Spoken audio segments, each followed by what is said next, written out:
everyone. Good evening. Tonight's guest had everything and lost it all. How is she coming back bigger and better? How has the mistakes of her life helped her on the spiritual path? We're going to talk about that and much, much more tonight. So in tonight's Reawaken You, I had thought about something. Thank you. A little late on the sound effect. Everyone, I apologize. I'm going on my honeymoon tomorrow, so I'm Skyping in from my home office. I upload all the interviews that I do to YouTube. And this past yesterday, and I'm not going to talk about the government shutdown, we have enough talking about that, someone had posted on my most popular video, and I have a couple thoughts on this. First of all, they were upset that I had recommended ending relationships that weren't healthy. So I still stand by that. If you are not in a healthy relationship, I say walk away, whether it's personal or professional. And the truth of the matter is, when you love yourself and when you respect yourself, you're not going to want to be in a relationship with someone who doesn't respect you and love you back and who doesn't support you 110%. And from a simple law of attraction physics point of view, those people won't be in your life anymore. Now, you can change relationships and you can set boundaries and say, hey, you know what? You need to treat me better. I'm not going to have you in your life. And I stand by that. And what the other interesting thing about this comment was what they focused on. It was a interview with Peter Walsh, who's a design expert and a professional organizer, talks about clutter in your life and kind of what's going on the inside is reflected on the outside. And this is a 60-minute interview. And what this person chose to focus on was one comment that I made. And so I want to encourage you to look at your life. Are you focusing on that one comment? Or are you missing all the wonderful hints out there, all the wonderful advice that's going on in your life? And finally, you know, they weren't happy with what I said, and that's okay. You don't have to agree with everything I say, but they commented again saying I had to be careful about my audience and what I said because people might do something as a result of something I said. And while I was flattered on one hand, thinking, gosh, I'm not that big, where does personal responsibility come into play of all that? If it's so easy to say, well, I saw Julie Caraccio say something and I did it, so it's all her fault. When you do that, that also keeps you in being a victim. So this week, I want you to examine situations in your life where you're not taking responsibility, where you're being a victim. Do that because you're here to reawaken your brilliance, and we want you to do that. So again, just take this week and examine and move forward. All right, I'm excited to tell you about tonight's guest.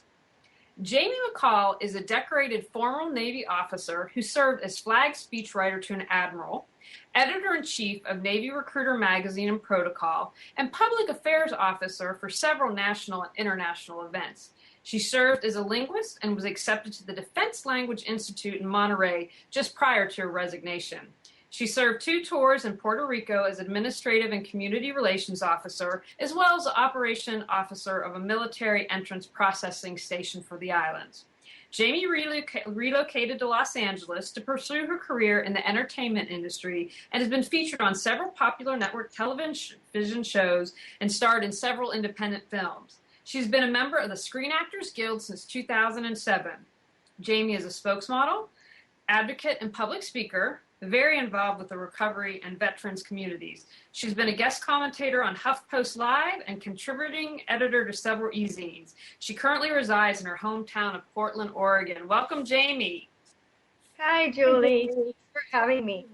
We're so excited, and I want to thank you for your service. We appreciate that. I know it's my husband was in the Army and served his country, and I know that they're still working despite the government shutdown and not getting paid. So we appreciate everything that you've done. Well, thank you. It was my honor. Well, let's get started because you have a really great story. So give us a little bit, read your book, and we'll be sure to tell people where they can get that. But what happened? What was going on in your life? And then you lost everything. What was that? Well, I had a distinguished career as a naval officer. This is something that I had to fight for. I was the first female in my family to accomplish this. I have a long family history of naval service. And I was decorated. I was traveling. I had money. I had, freedom to do what I wanted to do as far as finances goes, and seemingly had everything. And then another family trait kind of took over, and that is alcoholism. Now, I found it interesting that you were talking about choices and taking responsibility in the beginning because I could blame it all on genes, but I don't. I take full responsibility because even though it is partly genetics, I saw the line and I crossed it. I saw it coming and I kept going. And choices that I made really set me into a downward spiral. And I ended up, after spending about 2 years, really dying. I had some near-death experiences, and I was in emergency rooms, oh gosh, at least once a week. I had to go to the Navy's rehab facility in Virginia. I spent a month in Walter Reed Army Hospital psych ward because I was suicidal. And then finally, at the end of all that, my XO called me into his office and he said, "Look, you're going to die on us, and I just can't have that. I don't know what else to do. So if we'll give you an honorable discharge if you just resign and go take care of this and figure out how to make it, how to survive, how to make this sobriety thing work." So that's what I did. I resigned my commission with my tail between my legs, and I thought my life was over. And it's funny that, literally physically dying wasn't enough for me to make the changes I need to make. It was losing my career and losing that identity that I had, that I had put into being a naval officer, because it's all I ever thought that I ever wanted to do. So so it was really that turning point when they said, "Okay, Jamie, we're going to give you, discharge you," and that was what it took for you to finally recover. Yeah, because I didn't have anything else. I had no future, no goals, no identity, no relationships. I mean, the Navy and Marine Corps it's like a family, and that was like my family that I lost too. So I went to Idaho and I stayed at my mother and her husband's ranch way out in the middle of nowhere where I couldn't get into any trouble. And I got back into working on the ranch and my hands in the dirt and physical activity and fitness. I got back into dance. I started going back to church, which for me, I've evolved since then, but for me, that was a good starting point to get back into my, my spirituality. And basically the reintegration of mind, body, spirit. I had to get back to basics, and I did it on a ranch in Idaho. And then, once I got stable again, I took a full year, and I worked. I was in the 12-step program, which worked for me. It might not work for everybody, but it did work for me. And I did about one step a month, and I took a year, and I basically restructured myself from the inside out. And then once I got stable enough, I said, "Okay, now what?" I wasn't married, I had no children, I had no ties, and basically the sky was the limit. So I said, there's got to be a reason for this. If I had to start completely from scratch and I could do anything that I want to do, and I've already faced death, and so I have no fear really of anything, what should I do with myself now? So I went to Hollywood. I lived in Los Angeles for 12 years, or 10 years, and I admire you because it's not an easy city. And, you're an actress, and I felt the pressures, and writing was my passion, and I felt the pressures to be thin and beautiful and get Botox on. And we're going to talk about how you want to revolutionize Hollywood, which is about. But, I can even imagine as an actress, there's more pressure. So when moving there, what allowed you to not slip back into drinking and partying? Well, I get that question a lot, and I think there's a misconception about the core, the premises for sobriety. If you really want it, and it's the choice that you make, you can stay sober anywhere because it's a daily choice that you're making. So for me, it was easy because I was at the point where, I'm looking around at the people that are still partying, and it just doesn't look appealing to me at all. So it really wasn't any word. And I went back to Puerto Rico, which was my last duty station with the Navy, and I just loved the island, but that's where I got sick and nearly died. I went back there too, and I had absolutely no problems. I fell in love with the island all over again in a whole new way, completely sober. So, what's funny, Julie, I have to say this because I don't think I've said this in an interview yet. This is the insanity of the sickness. My biggest fear, it wasn't dying, and it wasn't even losing my career, and it wasn't having to start over. My biggest fear of all was, will I ever be able to have fun again? Really? Yeah, isn't that crazy? I mean, of all the problems that I have, and that was my biggest fear, like, how am I ever going to have fun again if I'm not going to be ever able to ever drink again? And that's insanity, but that's what it does to you. And, I started drinking when I was about 15. It's all I ever knew. So it's like, how am I going to socialize? How am I going to go out and have fun? How am I going to be comfortable around people? How am I going to, you know, I just couldn't even, I couldn't even fathom how that was going to work, or that I would even meet people that were like me, that were sober. I didn't even think they existed. And looking back, I can laugh at myself because it really is. I was living with blinders on.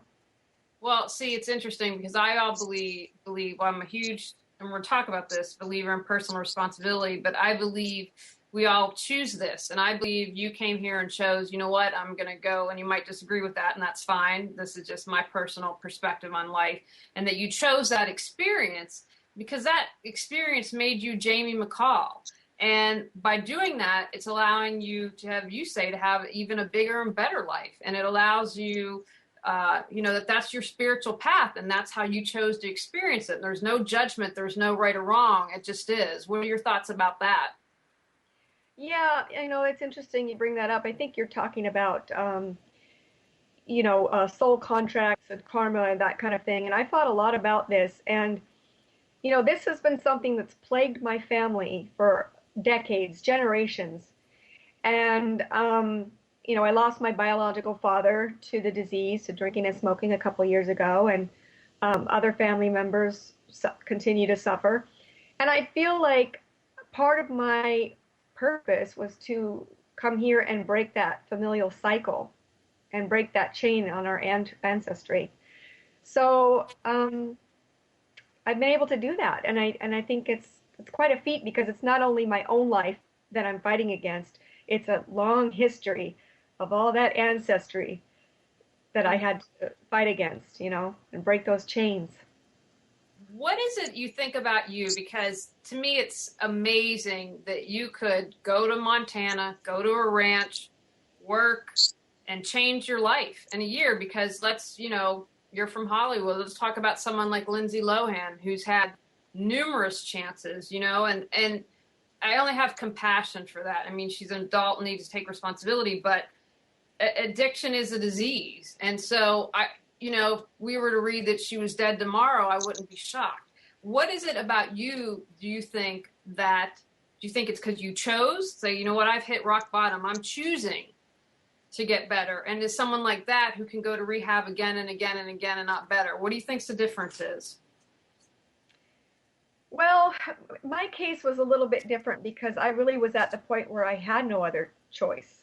Mm-hmm. It was either get sober or die. So that's the severity of my particular case.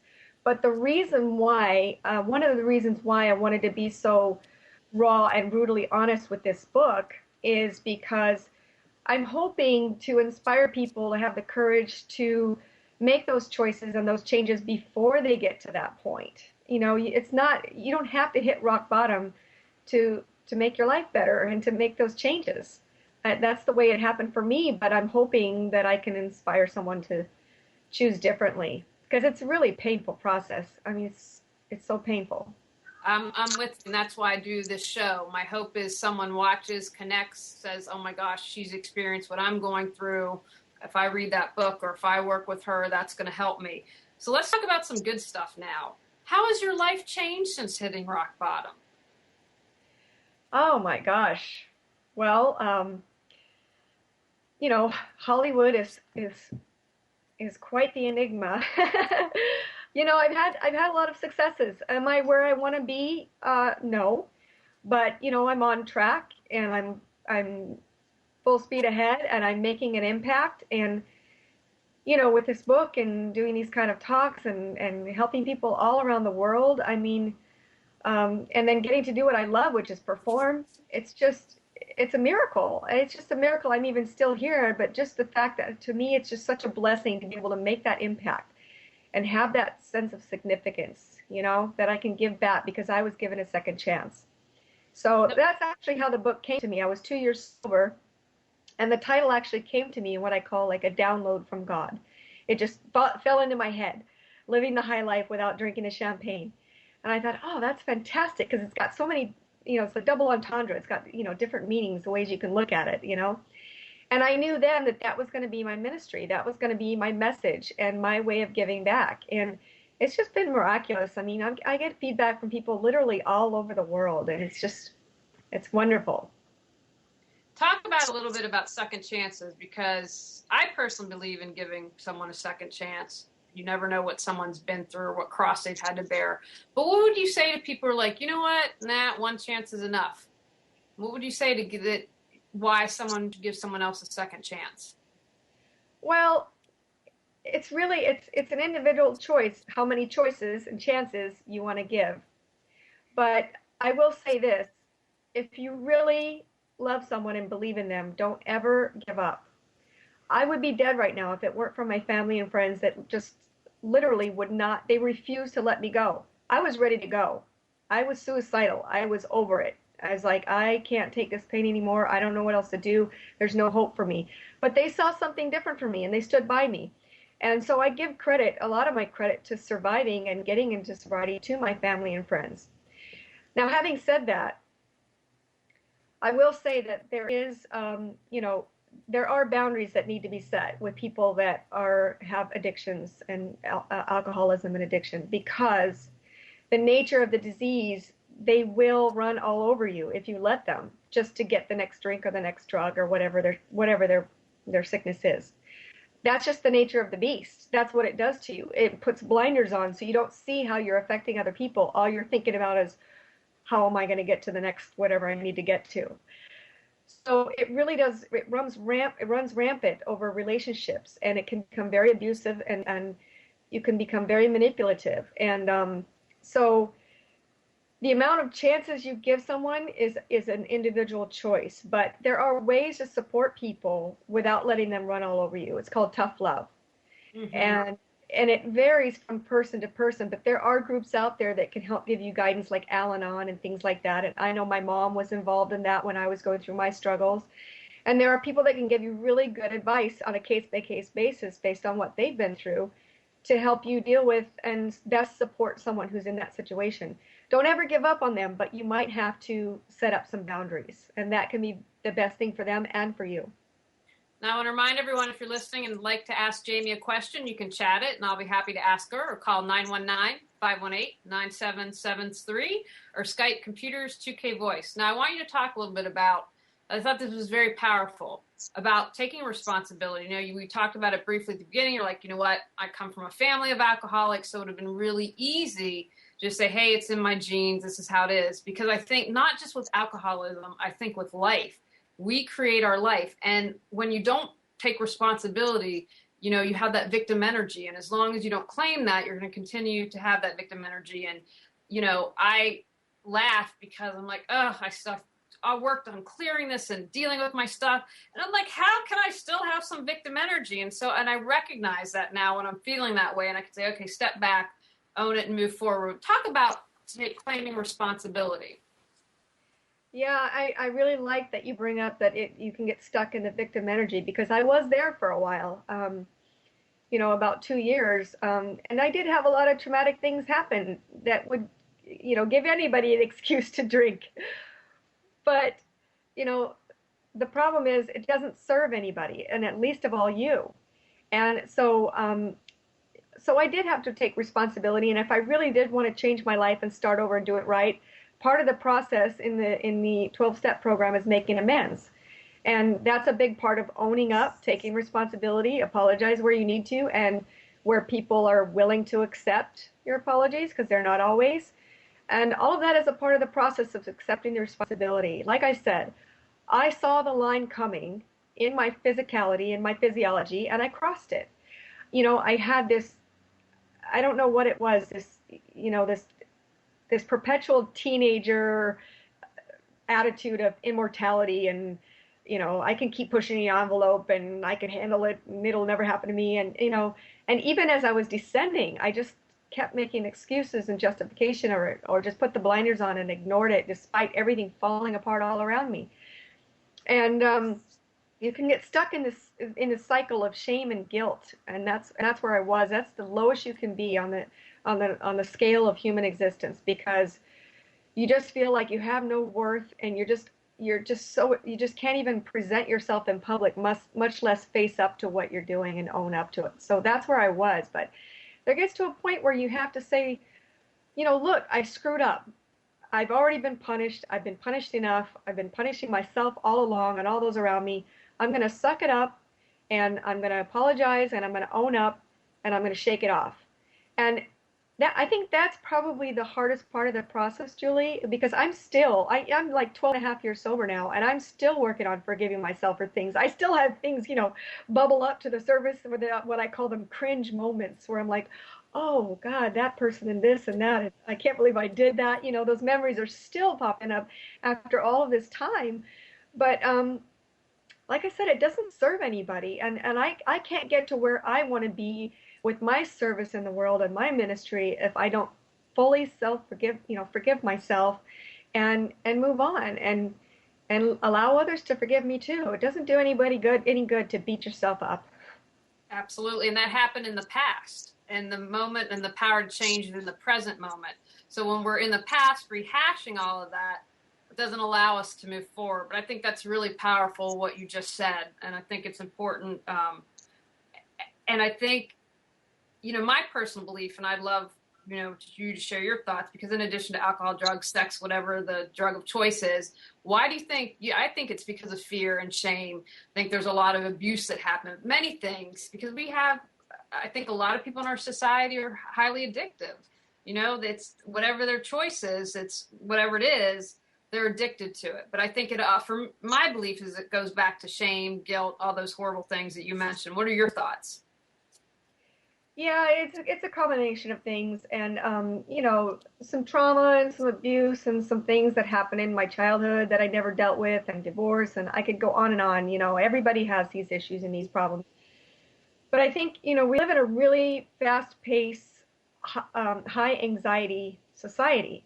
And I think people don't have the proper coping skills. I'm glad to see the meditation movement is really expanding and growing, and yoga and physical fitness and all of that, and spirituality, because that is the best way to cope with all the anxiety that we're faced with on a day-to-day basis. And I just didn't have those skills. I was never taught them. I was just always a go, go, go, go, go. I was ambitious. I had goals, and I was just going to go. And that's who I was. So I didn't have any coping skills except for drinking. And at the time, it was socially acceptable. You get together and you have some beers, or you go to the bar, or you go to the O Club, or on base or whatever, and you drink together, and that's how you bonded. And I just think if it becomes more and more acceptable for people to do more productive things together that are better for coping, better bonding experiences, like, go to yoga classes together, or go for runs together, meditation groups, I see more and more of that expanding, which is great, in schools and on bases and all of that. It's really great to see, because it's a much better way to learn how to cope with things. Now, you've mentioned meditation and yoga. What other spiritual practices have you implemented that have helped you in your life? Well, I've always been a big reader. I like information. I like learning. I like expanding and growing. So just studying, I've studied just about every religion on the planet, just out of sheer curiosity, because that's who I am. But also different modalities. There's a whole bunch of different techniques out there available. Martial arts, qigong, yoga. I'll try anything at least once. And if I feel any kind of relief from it, I'll do it again. But I'm just one of those people that likes to explore and try new things, and I'm open to anything. And I think that every culture has a good method of spirituality and spirit practice, and you just need to be open to trying it out for yourself. Now, one of the things I love that you talk about is reconnecting with our spirit. So how do we do that, and how does that help us create the life that we want? Well, the beauty of being human is that for every human, it's different. For me personally, I'm huge on nature. Anytime I can go to a park or go on a hike or go in the lake or the ocean and swim, that for me is a very healing, grounding experience. And it's not only physically for my body, physical fitness wise, it's for me mentally, emotionally, and spiritually as well. So I'm really big on getting out in nature. Um, Also, like I said, when I first got sober, I went back to the church of my youth, the Christian church. Now, I still go once in a while. I've evolved beyond that traditional dogmatic approach to spirituality, but it's a good place to start. And if people feel like they need to get back to basics and they need to reconnect with spirit, they might want to try that. Go back to the childhood of their youth. I love that you say you can come back bigger and better after losing it all. So talk a little bit more about that, because I think a lot of times people think, you know what, I can't come back bigger and stronger, and if I've just lost everything, I'm going to be happy if I can just get back to where I was. 1 second. Sure. Let Jamie cough it out and get back to her.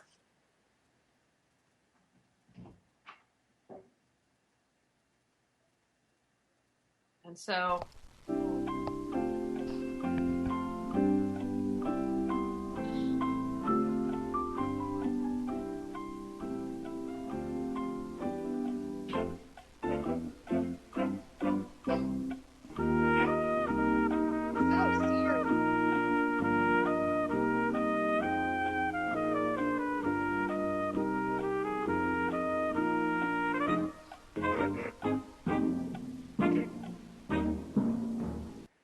So sorry about that. no apologies, Jamie. Don't worry about it. We have great sound effects here at Reawaken Your Brilliance, so we enjoy it. It's all fun.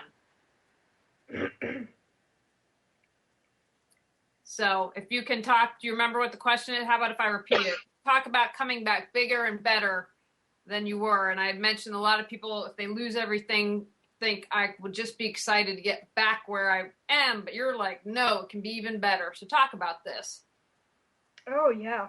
Well, if you're at a point where you have to start over, why not really go for it, right?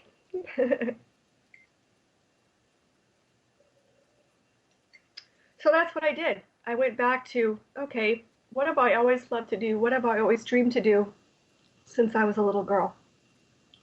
And I'd always been a performing artist, a dancer, stage performer. And so that's that's what I did. I decided I would get back into dance and I would go to Hollywood and pursue my dreams. Now, I'm not saying that, the Hollywood dream is not for everybody, but everybody's got a big dream. So, Absolutely. and like I said at the beginning of the conversation, I'm hoping that you don't have to hit rock bottom to start pursuing your dreams. If you are in a place where you feel stuck and you're not fulfilled, well, there's a lot of options these days. Everybody's got something they can do. Everybody's got the big dream. And a lot of what I talk about in my book is how to make yourself your own celebrity. Now, I think in our society, we're so obsessed with pop culture and celebrity, and we'd love to watch them rise. We love even more to watch them fall. And I think on the one hand, it's okay to look, to look towards the to look towards them for entertainment. That's okay. But I think people are getting a little obsessive about it. It's tipping to the point to where it's unhealthy, because I think people just don't. They're living vicariously through celebrity because they don't feel like they can have that for themselves. And I'm here to tell you, you absolutely can. You can be your own celebrity. It could be as a superstar mom. It could be within your own community. With today's, with the internet, I mean, if you have a message, you can go global with it. You don't have to go through Hollywood. You don't have to go the traditional red carpet route to be a celebrity in your own life. After all, what is a celebrity but somebody whose life is to be celebrated, right? I think that's wonderful. I think that's so inspiring, and I want to let you get a drink and cough it out because you sound like you're straining there. And so I love that you talk about that because I think it's so true. I'm sitting here in Raleigh, North Carolina. People all over the show watch the world. I don't have to answer to anyone. They can't say, oh, you know what? She just got a little woo-woo. It's a little, don't talk about consciousness, that's strange, and then cut you off. So we have complete creative control over it. And what's interesting about this process for me is I love to write. I always write, but I was a behind the kind of scenes person. And someone said to me, you know, you need to do a show. And I was like, okay, what could I do it on? And then, like what you mentioned earlier, dropped in my head, Reawaken Your Brilliance, because Amnon's like, when are you doing a show? And I said, well, I got to think of the name. And it all flowed after that. So I think that with the internet, you can be, and again, it doesn't have to be doing something like this. I love that you could be being the best mom ever, being, you know, the best janitor, being the best dancer in your household, whatever it is, as long as you are inspired and are joyful doing it. And as you said, celebrating your life, that's what's most important. So I'm super excited about this. And I want you to talk about how you want to change Hollywood. Well, you know, the old paradigms in Hollywood are all falling apart, just like they are everywhere else. It's been a very ageist community, and you know, now that our population is growing older and older, the arts usually represent the population. So, you know, actresses specifically, need to be represented that are older and older. And I think it's slowly shifting, but it could be going a lot faster. I'd like to see more female leadership, and we are seeing that more and more, you know, female directors and producers and executive producers, showrunners for television shows. The shift is happening. I just think you know, there's got to be a way we can encourage it to happen a little bit faster. What have you gotten any responses, you know, negative or positive, to how you want to change things? Well, no negative responses. I mean, everybody sees this is what needs to happen, and this is the way things are going. And you know, you look at some of the women that are in Hollywood now, like Halle Berry and Sandra Bullock and Vanessa Williams. I mean, my God, they're 40s and 50s and 60s. Meryl Streep, Susan Sarandon. They're gorgeous. They're at the top of their game. They're not going anywhere. I mean, it's wonderful to see that, you know. So the shift is happening. I don't get any negative responses to that. I think that people, although I haven't talked to any, you know, white male studio heads about it, but everybody else, and that's why you see the indie community, the indie film community expanding so much, because they're taking the reins. They're saying, look, you know, you don't represent us. We're not a 13-year-old teenager that wants to watch a comic book superhero movie. We want to see substance. We want to see people of all races and ages represented, you know. So the indie community is really taking the reins on that. And the good thing about it is you're seeing more and more indie films getting recognized, winning awards, and getting picked up at film festivals for worldwide distribution and things like that. That didn't used to happen before. So it is happening. It's exciting. It's an exciting time to be part of the community. My sister-in-law, when they got pregnant with their second child, they moved back to West Virginia. They shot 2 films in West Virginia, worldwide distribution now. They had some things they had to iron out, but it showed actually in the theater here in Raleigh, and she's creative control. They're getting to do what they want. So I think you're exactly spot on about that, and that's really exciting to see. Yeah, creative control, that's another thing, because anytime you go through the studios, it's going to get watered down. And, you know, and they market to the teenagers and the early 20s. That's just what they do. So I want to remind you, sorry, go ahead, finish your thought. I apologize. Oh, well, I just wanted to go back to, you know, because I don't want to scare people away and think that I'm just this Hollywood person, because it's not just, I think, like I said, art represents life, and Hollywood is kind of at the forefront of what's going on in our community, in our society. And I just feel like, again, you can be a celebrity wherever you are, and you don't have to make it big in the traditional sense to make a big impact. I always say that. You don't have to make it big to make a big impact. I mean, just like what you're doing here, Julie, with Reawaken Your Brilliance, and what I'm doing with, it's not a bestseller, but it's making waves around the world, you know, and we do what we can, and we make an impact, and we do what we believe in, and I think that's what everybody should be focusing on, to make that impact from wherever you are. I think that's so true. And I think of we are in this, MTV is not the right term, but, we're in this maybe reality TV time where, everyone thinks, oh, I've got to make a bunch of money being on a reality TV show, or just because otherwise then my life is meaningless. And I think that kind of connects into what you were talking about earlier about this obsessiveness with celebrity culture and living vicariously. And, it's like when I try not to watch the news that much, mainstream media, but I'm like, why am I hearing about Lamar Odom's drug deal? I mean, that has nothing to do with my life. That's whatever the man's going through personally, I hope he gets help, but that I don't need to know that unless it's a story like you where you're sharing with the hope of inspiring people. You know what I mean? It's like we can't get away from it. Exactly. And this obsession with fame, again, it goes back to people just feeling that lack about their own self-worth. Everybody, one of the core desires of every human being is significance and being valued. And I think people are just, they just don't see, they just see that as winning the lottery ticket. Well, if I can just get on a reality show and get famous, then my life will be perfect, and they just don't see any other way instead of cultivating their talents and gifts, or a message they may have, or community service of some sort, getting involved with something that's meaningful to them. Instead of seeking those things out, they're trying to take the easy way out and just say, I'll just go and try to get famous just for being famous. And I just feel like that just represents a real lack in the self-confidence, in the collective self-confidence of our society.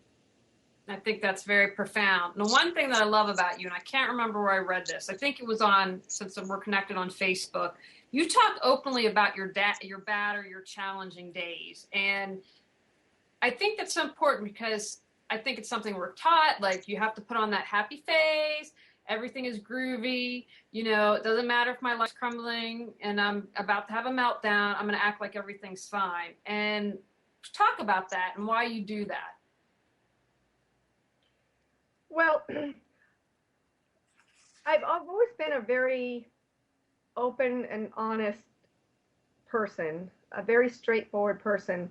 But I thought for the book, it was so crucial to really give it to you straight and just really be raw with it and brutally honest about how downright gory it got. I mean, it's really ugly. It gets to some really, really low places. But I just think that's another problem we have, is that we glamorize everything too much. Everything is kind of softened up. And this is a deadly disease. It kills people every day. People are dying. We see evidence of that in the Hollywood community. We're losing, several a year at least. I mean, it's a real problem. It's not glamorous at all. It's ugly and it's dirty, and it makes you. It's shameful, the things that you end up doing because your judgment is off. I mean, so I really felt like in order to have the impact that the book needed to have, I really needed to be raw with it and tell the brutal, honest truth about how bad it got. Because once you see the juxtaposition of how bad it got, you won't even recognize me. And then you look at where I'm at now. Like, well, God, that's like a quantum leap. Like, how did she go from that to this? And that's the whole point of the book. It's my story, but I also look at it as almost like a step-by-step guide on how to pick yourself back up by the bootstraps and start over, and you rebuild yourself and restructure yourself and build a new life for yourself. So it's almost like a guidebook because of the way I tell it. And when you read it, you'll understand. It's almost like a suspense thriller. You get to the end of one chapter, you're like, oh my God, where is this girl going next? How much worse can it get? But then you get to the end and you're like, wow, redemption. There is hope. Yeah, no, I mean, I think it's absolutely amazing. And in the past, honestly, I would have judged you. And what changed that for me is I recognized my own stuff and dealt with my own demons. But I remember seeing Intervention, and it's like a light bulb clicked with me. And I'm like, oh, now I understand. I can, I see the root of it. It was seeing the person past the addiction and where it stemmed from. And that just, for me, made me have compassion and sympathy. Well, I was the same way. I used to be very judgmental. I used to be a grudge holder because I thought that that's what made me, that was strength. I thought that that was a strength of character to be able to stay mad at someone and hold those grudges, you know? Hmm. And and I had this stereotype, like a lot of people still do, of the alcoholic being the homeless bum on the street drinking out of a paper bag until it happened to me. And you know, you look around and it's moms that are drinking once their kids go to work. They don't know how to cope with raising children. I mean, it's business people, it's high level politicians. It affects everyone. It's a soul sickness. And it's a sickness. So it's really people that, you know, they don't need to be punished per se. They need help. They need rehab. They need support.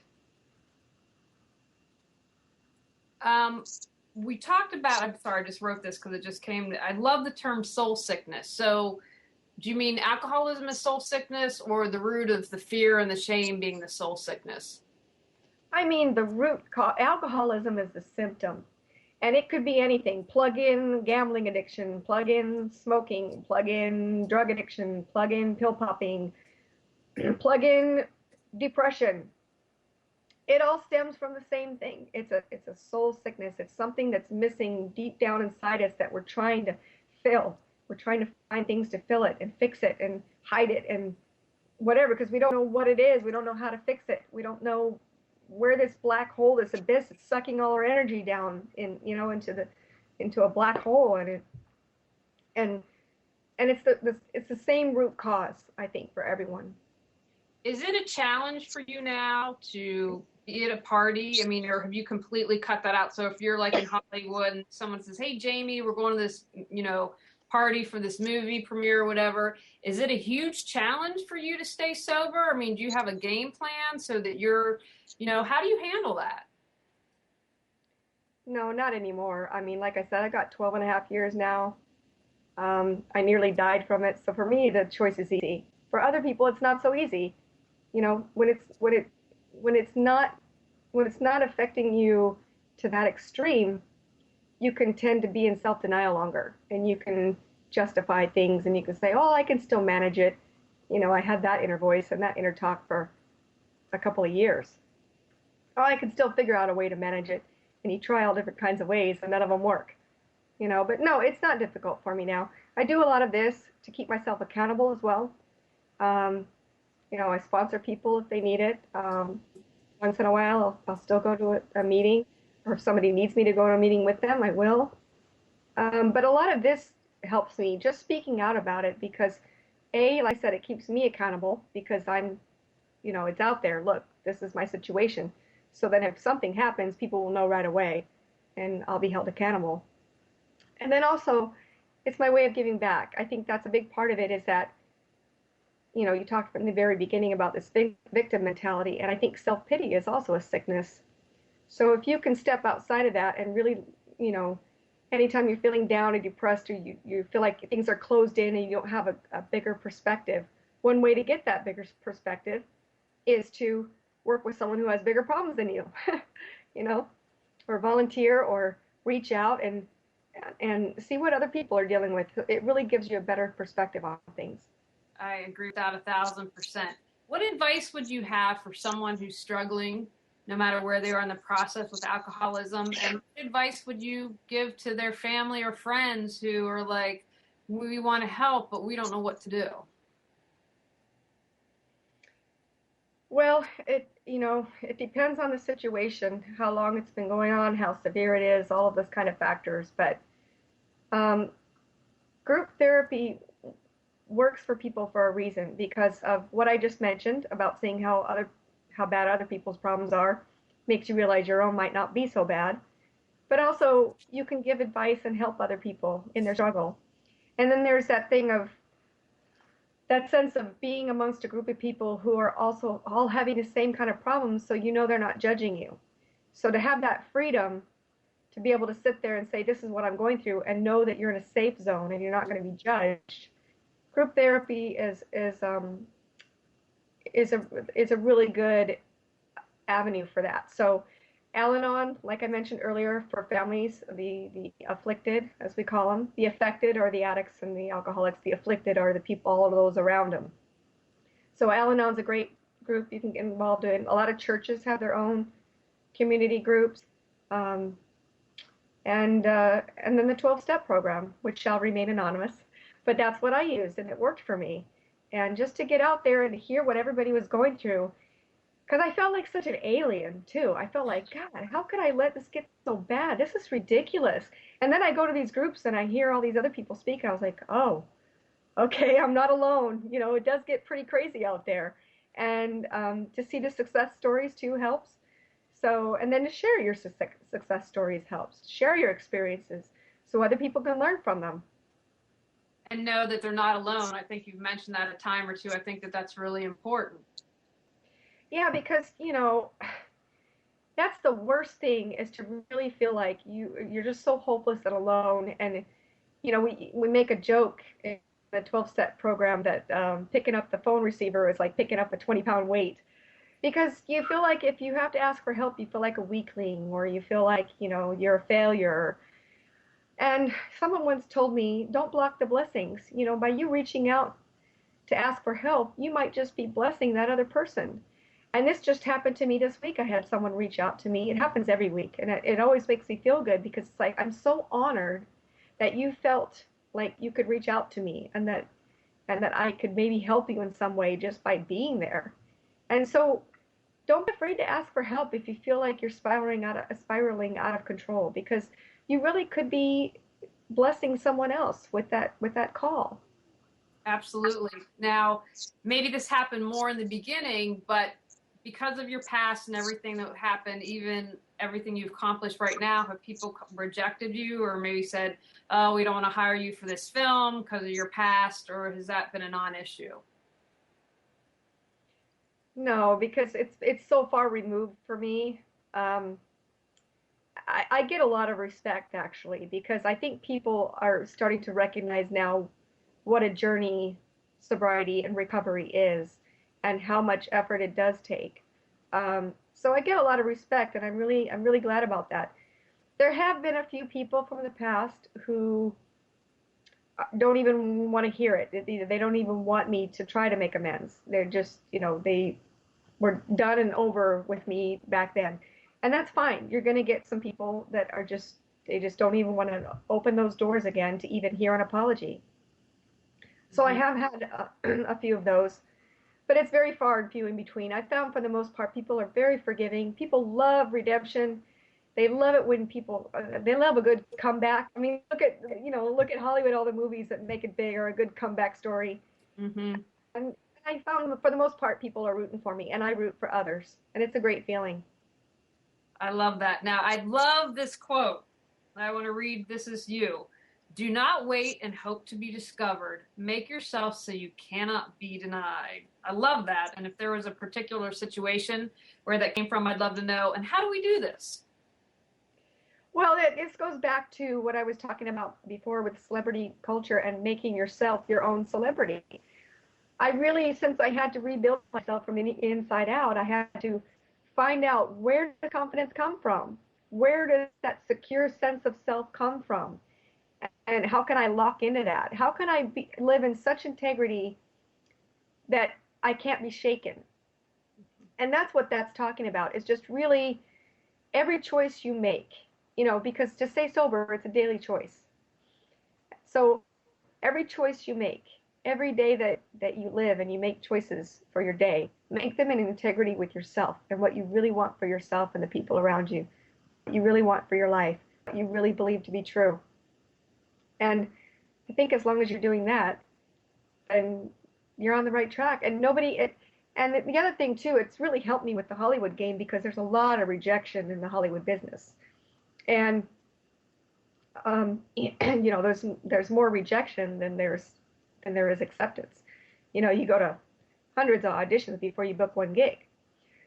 So I think it really helped me because I learned not to take rejection personally, because it's not me as a person. I'm perfect. I mean, not, you know what I mean? I'm not perfect, but I'm perfect the way I am in my spirit, in who I am. And So if I don't get the part or if I get rejected by someone, it doesn't shake my soul like it used to. You know what I mean? Like I'm secure in myself and who I am, and I love myself, and I'm. It's much easier to navigate the waters that way.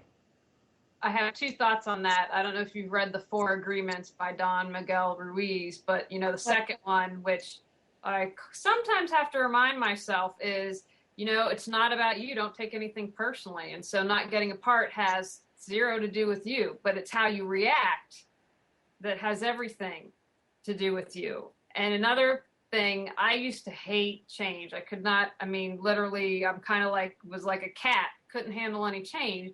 But what I've learned is, go with the flow. And if it's meant to happen, it'll happen. And to be open to the possibilities. Like I'm kind of, I think, going through a career transition right now. And I'm like, well, can I do this? And I'm like, yes, you can do it. Of course you can. That's, your little head saying, no, doubt, doubt, doubt. But you can. And so if it flows, just be open to that. Yeah, absolutely. Yeah, I love the four agreements. Yeah, I think I know it sounds cliche, Julie, but it really boils down to self-love. It really does. You have to learn how to love yourself. And sometimes we have to relearn how to love ourselves, which is what happened to me. Um, but when you get to that place where you have unconditional love with yourself, that's where you're unshakable. That's where the confidence comes from. That's where success comes from. That's where following your dreams and your bliss comes from. It's that place. You're absolutely hit the nail on the head. I agree with you beyond 1,000%.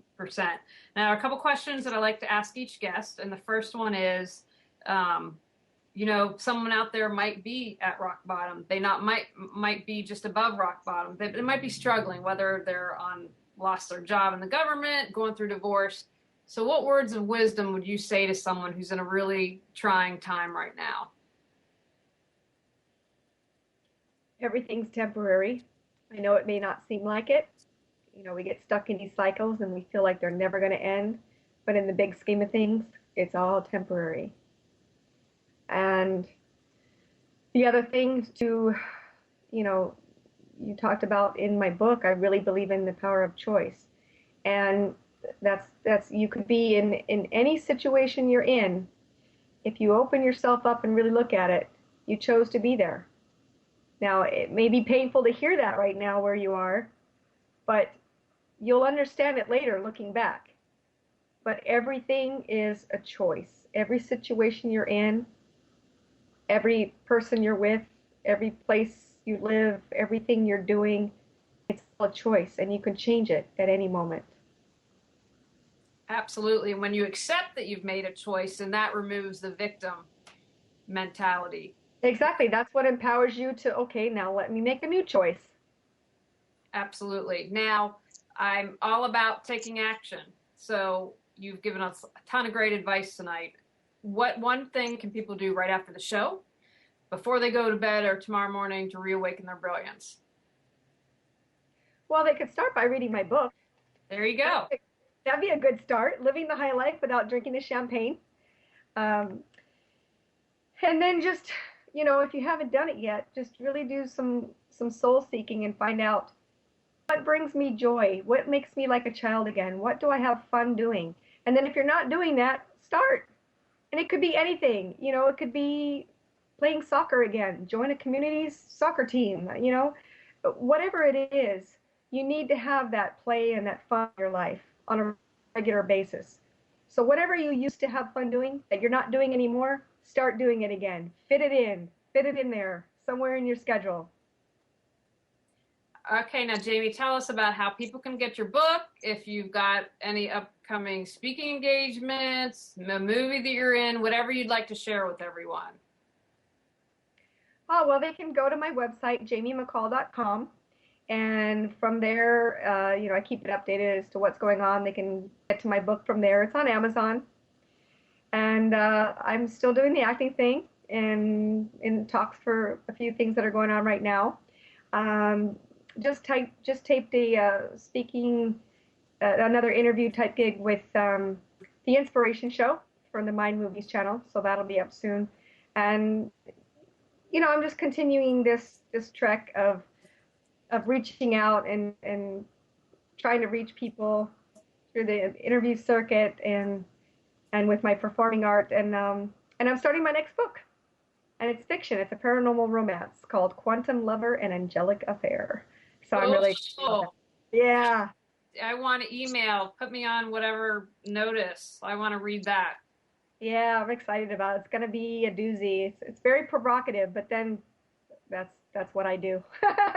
That's a good thing. Well, first of all, I want to because this people when they listen to this, they will not see the chat room, and it's Jamie JAMIE McCall.com. So I want to make sure you spell her name right so that they can find you, because I goofed on that in a couple places. So JAMIE McCall.com, and you can find her book there. And I have to tell you, Jamie, this has been refreshing because after living in Los Angeles for 10 years, I met quite a few actresses, and let's just say you're a different breed, and I prefer the Jamie McCall breed of actresses. So keep up the good work and with everything you're doing, and we appreciate you sharing your story, and I know you'll continue to inspire others and help change lives.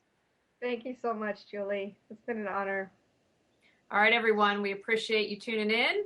Our next online workshop is going to be on conscious parenting. So if you're a parent and looking to raise your kids in a different way, we've got an outstanding panel coming up. You can find out more information at reawakenyourbrilliance.com. Now, I am going on my honeymoon tomorrow, but I have you all covered. We recorded an interview, and we've got a great interview with Magenta Pixie from England, and she was really at the forefront of the consciousness movement. So I'm going to encourage you to check out that interview next week. All right, everyone, we will plan on seeing you in a couple weeks. All right, so get out there and reawaken your brilliance. All right, bye now.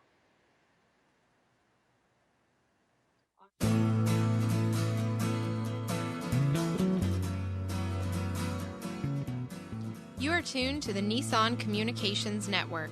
Our weekly lineup of call-in programs includes Computers 2K Now with Amnon Nissan, Sundays, 9 a.m. till noon. Carrie's Psychic Cafe with Carrie Silkowski, Sundays, 8 till 9 p.m. Health In with Debbie Bruck, Mondays, 11 a.m. till noon. Breaking Free with Marilyn Shannon, Mondays, 1 till 2 p.m. Lessons of Vietnam with NCVVI members, the second and fourth Wednesday of each month from 7:30 till 8:30 p.m. Reawaken Your Brilliance with Julie Seibert, Wednesdays, 9 till 10 p.m. And if you tuned in too late, you can always watch each program in its entirety or download an MP3 audio file of it at www.nissancommunications.com. Sponsored by ThatVidBlasterGuy.com, CarolinaApparel.com, and DeltaForce.net.